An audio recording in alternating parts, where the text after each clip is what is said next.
Ngomong-ngomong, Jipoy sama Bara kemana ya? Kayak nggak tahu Bara aja pagi-pagi udah sibuk kemana.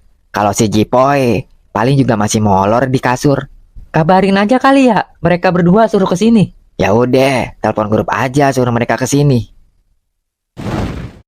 Halo, Pren, lu berdua pada di mana? Gua sih lagi di rumah, Ken. Gua lagi di luar, mau arah balik ini. Lagi beli sarapan. Kenapa, Ken? Gini, gue berdua sama si Moker lagi di warung Umi. Kalau lu pada pengen nongkrong, kemari aja, Pren. Buset, masih pagi udah di warung aja lu. Tahu nih si Moker masih pagi udah ngajakin nongkrong aja. Kebetulan gue juga bete banget di rumah. Lu pada bisa gak ke sini? Sepi banget nih warung. Gue berdua doang sama si Moker. Ya, lu lagi masih pagi udah nongkrong aja. Tahu nih, blow on lu. Udah, lu berisik ah. Pada mau kesini gak? Gua gak bisa masih beres-beres rumah dulu ini. Ya udah deh, Poy. Kalau lu gimana, Bar? Gua sih bisa aja, tapi rada siangan ya. Gua mau balik dulu ngasih sarapan buat adik gua. Ntar gua baru ke situ.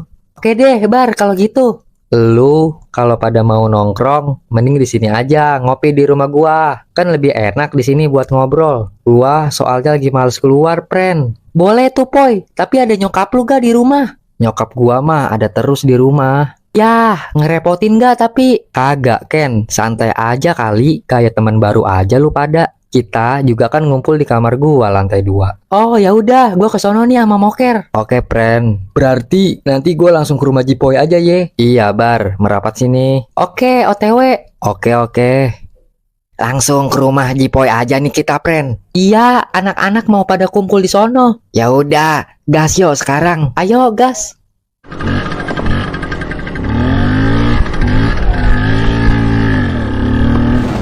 Dara. Sini, nyarap dulu. Iya bang, keadaan nenek gimana bang? Udah membaik belum? Masih pakai alat bantu, Terus kapan ya nenek udah boleh pulang? Belum tahu, kondisinya masih kurang stabil. Nanti abang pastiin lagi ke rumah sakit ya.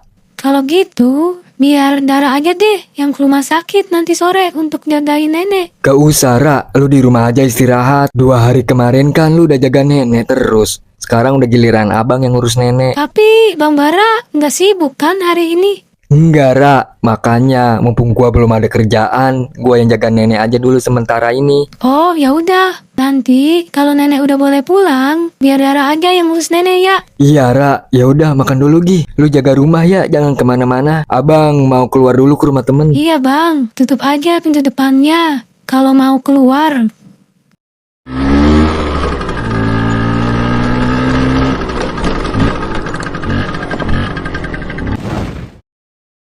Gimana, Pren? Pada sehat? Sehat terus kita mah. Dompet doang yang kagak sehat. Ya, bisa aja lu. Maklum tanggal tua, belum masuk transferan dari bokap sama nyokapnya. Ya kan tajir, Pren. Kayaan juga lu, Ken. Masih bagusan juga nasib lu, Ker. Lebih bagus nasib lu kali, Ken. Si monyet berisik lu pada. Malah adu nasib. Hidup berkecukupan gak ada bersyukurnya lu berdua. Ya, iya, hilaf.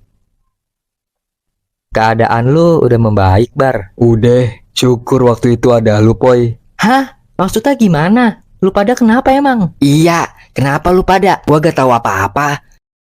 Coba ceritain deh, Pren. 2 hari yang lalu, si Bara kontak gua untuk jemput dia tengah malam. Katanya abis pingsan, karenanya ada yang mukul dari belakang. Kok bisa? Sama siapa? Jadi gini, Pren.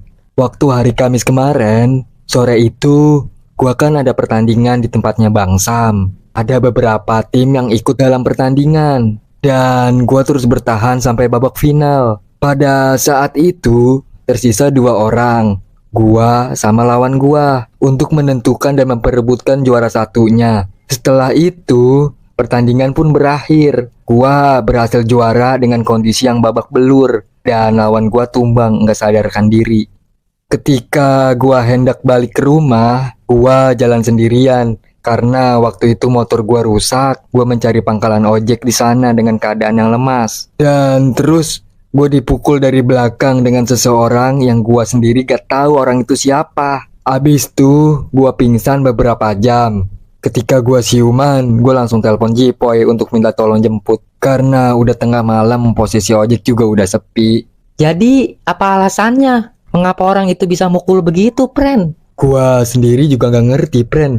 Tapi menurut si Jipoy, ada orang yang gak terima bahwa gua juara di pertandingan itu. Maksudnya, mungkin orang itu iri kalau lu menang, Bar. Iya, bisa jadi sih begitu. Ya, aneh banget tuh orang. Gak terima apa kalau dia kalah ya? Gue juga bingung, Pren. Kenapa nggak lu cari tahu aja, Bar? Siapa di balik orang itu? Wah, gak mau ngambil ribet, Ken. Gak mau memperpanjang masalah, Pren. Tapi kalau dia ngelakuin hal yang sama di kemudian hari, gimana, Bar? Mau gak mau gue cari orangnya, Poy. Gua tanya tujuannya apa, kenapa dia ngelakuin kayak gini ke gua. Mau gue omongin secara baik-baik aja. Kalau emang dia bener iri, gua tanya maunya dia apa gitu. Kalau dia gak terima, ya terpaksa gua ajak duel di atas ring untuk kelarin masalah dan ada konsekuensinya.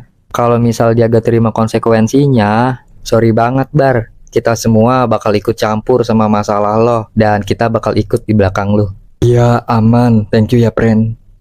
Terus gimana, Poy, rencana lu ke depan? Kalau Kenzi sama si Moker kan lanjut kuliah. Lulus sekolah, gua malah bingung sama tujuan, Pren. Bingung kenapa, Poy? Gua udah ngelamar beberapa pekerjaan, tapi belum ada yang nyangkut juga, Pren. Di beberapa tempat bilang belum ada lowongan untuk karyawan baru, dan kalau ada, malah nyari yang berpengalaman. Makanya gua lagi mikirin nyari kerja kemana lagi ini. Sama, Poy, kita yang baru lulus dan minim pengalaman malah susah nyari kerja. Banyak perusahaan syarat masuk kerja itu harus punya pengalaman. Gimana mungkin seseorang nyari kesempatan pengalaman kalau yang dibutuhin harus punya pengalaman? Kan aneh ya. Gua juga nggak ngerti, Pren, sama negara kita ini, zaman dimana lulusan SMK udah susah nyari kerja. Sabar aja, Poy, gue juga lagi ikut nyari kerja ini. Pasti ada jalan keluarnya. Barangkali di perusahaan orang tua lu ada lowongan, Ken, buat Bara sama Jipoy itu. Iya, Ken, kali ada loker di perusahaan bokap nyokap lu. Bantu bersih-bersih juga gak apa-apa kita. Nanti deh ya, gue tanyain sama orang tua gue. Harusnya sih ada, tapi syarat utama masuk kerja di perusahaan orang tua gue harus lulus kuliah. Soalnya rata-rata karyawannya yang diutamain lulusan sarjana, Pren. Kalau untuk lulusan SMA emang gak ada, Ken? Kalau untuk mengisi posisi jabatan, mungkin lulusan SMA bakal tersingkir sama rekrutmen baru yang lulusan sarjana, Bar. Karena prioritas utama untuk ngelamar di perusahaan ortu gua harus lulus sarjana. Bukan hanya mandang gelar, tapi sesuai aja sama jurusan dan kemampuan kapasitasnya di atas rata-rata. Gua tahu betul sama sistem perusahaan orang tua gua. Makanya gua sampai belajar kayak gini dan kuliah. Karena untuk nerusin posisi ortu gua, Pren.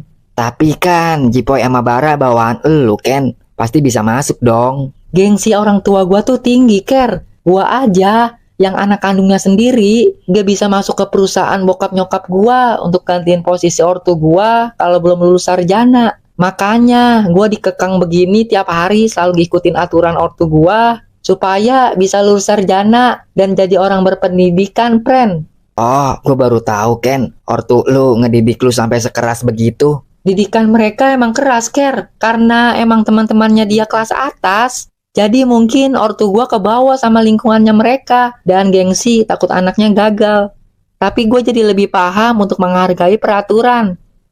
Semua orang tua mungkin punya alasan untuk mendidik anaknya supaya jadi versi terbaik. Nanti deh ya, Pren, gue tanyain loker buat lu berdua. Oke, Ken, semangat ya.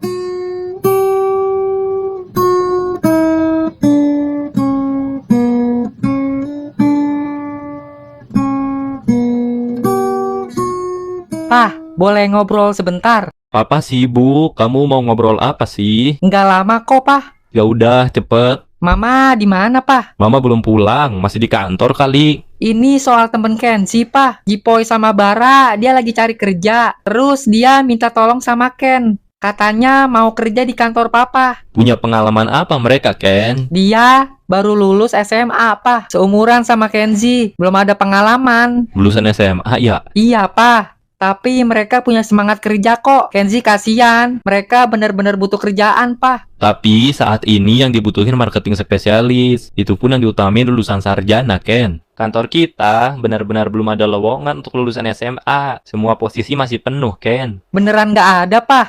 Nggak ada, Ken. Ya udah deh, Pah. Kenzi sih bilang ke mereka akan bantu kalau emang ada. Bisa apa teman kamu lulusan SMA? Untuk bersih-bersih juga nggak apa-apa kok. Gimana ya?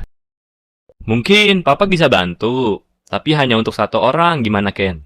Untuk 2 orang nggak bisa, Pak. Nggak bisa, Ken. Itu pun salah satu karyawan papa ingin mengundurkan diri, dan papa sudah menemukan penggantinya. Berhubung kamu minta temanmu untuk kerja di kantor papa, jadi lebih baik teman kamu yang papa rekrut.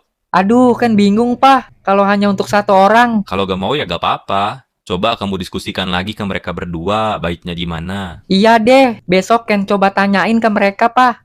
Nanti soal temanmu itu, biar papa bantu kirimkan ke relasi papa. Semoga aja bisa papa titip untuk 1 orangnya lagi. Oke, Pak, kalau gitu. Inilah kisah kami, Jipoy.